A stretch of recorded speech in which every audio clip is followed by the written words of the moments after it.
This has been an exceedingly hard camera review to author. The Sony A5000 is a completely unremarkable camera, and that simple fact represents both its greatest strength and weakness. Let's cut to the chase. The A5000 is an entry-level camera, and there are a lot of people who will tell you that's a bad thing. It's not. The A5000 is a good, albeit imperfect, camera that will be ideal for the majority of people who are its intended users. I like the A5000, and I think it's an ideal step up when cell phone photography becomes too limiting. And we'll get to that.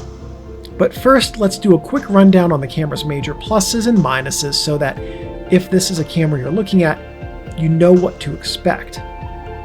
The A5000 held the tier at the bottom of the Sony 5000 series lineup. There are some corners cut with it. The sensor is a key issue, and if you shoot ultra-fast lenses, the short edges of your images will turn magenta.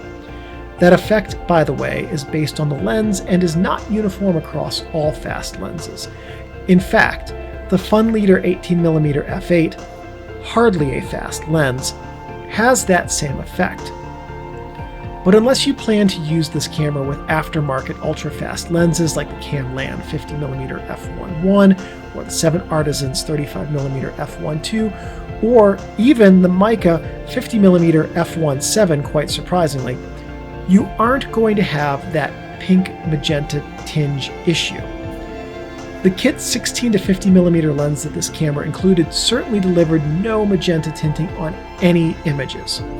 A second concern is the screen, which on mine, that I bought new, started showing horizontal lines around image 1000 during use number 7 or 8, and those lines have worsened, and in time I expect that they will lead to the screen failing.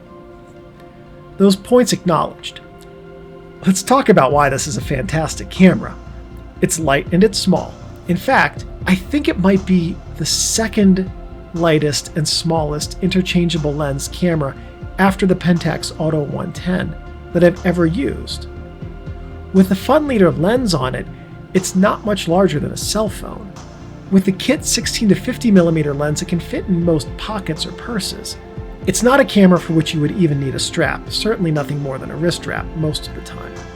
And the screen flips up horizontally, which means you can easily hold this camera below you in landscape mode and have your images deliver a bit of low-angle drama.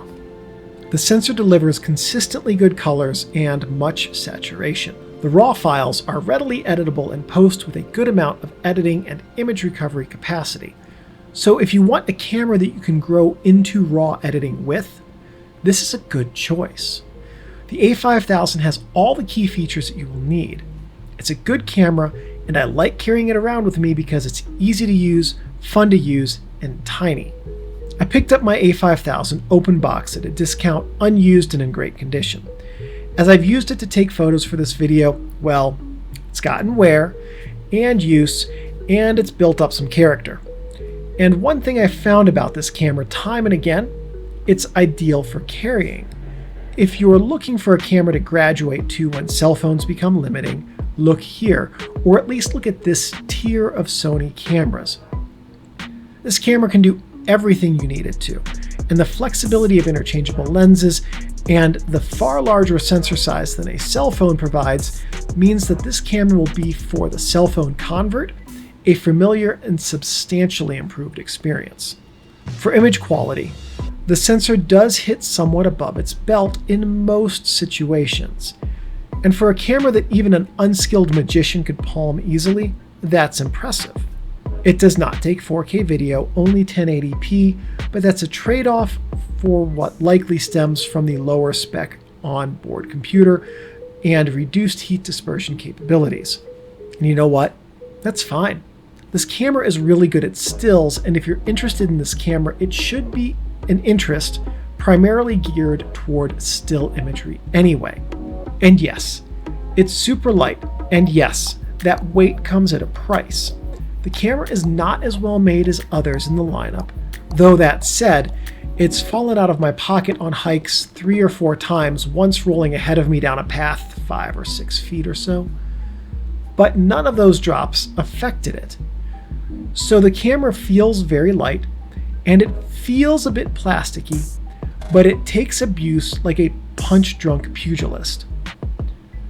There are some weird software limitations on it too. For instance, you can enlarge your live view area for fine manual focus, but the screen goes back to normal view after just a few seconds, making manual focus lens use frustrating. And I can think of no reason for that, shy of sensor overheating, which seems unlikely given that other Sony cameras don't have this return function, at least not the ones I've used. So I suspect that that function is a software limitation and that it's simply software impaired because this was an entry-level camera, and some of the camera makers do use software limitations to reduce camera functionality on some lower tier models. I suspect that stems from a belief that software castration will drive sales to higher spec units for a percentage of users. But just be aware of that quirk with this camera if you plan to shoot a lot of manual focus lenses for portraits and the like. If you only ever shoot autofocus, that will be a non-issue for you. And of course, being a Sony E-mount camera, it's great for adapting lenses or using non-system lenses with very inexpensive adapters. The short flange focal length of 18mm means that adapting lenses to this camera mount is very easy, and most lenses will adapt fine.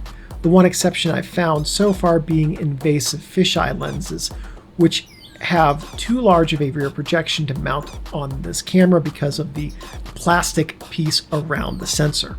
So with this camera, and a few inexpensive no-name mount adapters, you could pretty easily ramp up to a decent kit of vintage manual focus lenses that return very nice images on this camera's sensor. And as I said, it performs well. But what does that mean?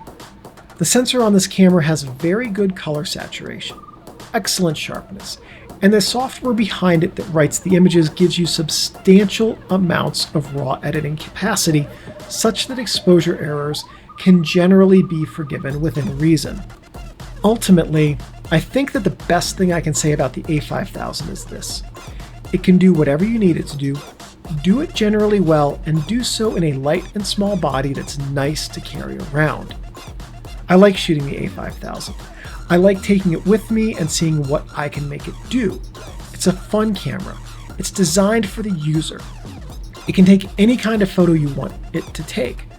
It packs a whole lot of great image quality and color rendition into a tiny, affordable package. So I guess the takeaway is this: if you have or are thinking about this camera, it's probably a good choice for still images because it's easy and light enough to carry that it won't be a bother, and it's fun and easy enough to use that you'll want to do just that.